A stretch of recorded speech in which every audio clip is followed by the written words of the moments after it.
Today we're going to be discussing the glycemic control portion of the Enhancing Patient Recovery Protocol.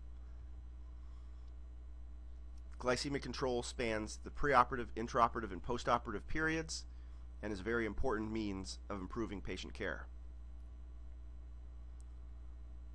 Evidence-based medicine suggests that hyperglycemia negatively impacts surgical outcomes.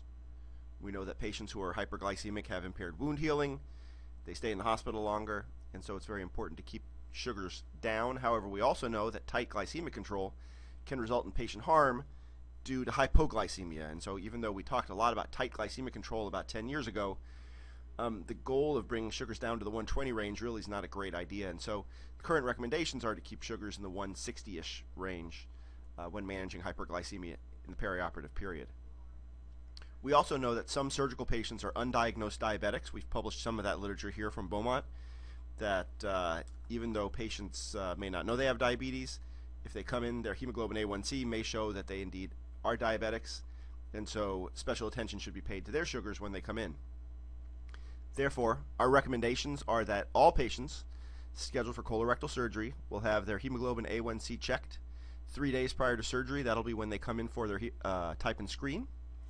If their level is greater than 9, their operation will be canceled. That's been decided in conjunction with the surgical and endocrinology departments.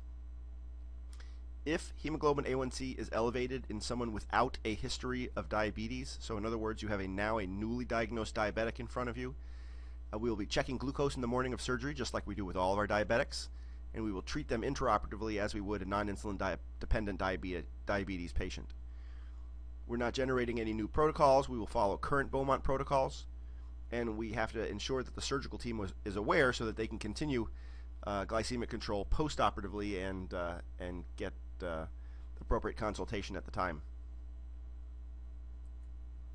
If you have any questions, feel free to contact either myself, Rebecca Kelly, who is the Enhanced Recovery Project Manager, Dan Silvasi, or Carol Schmidt. Thank you.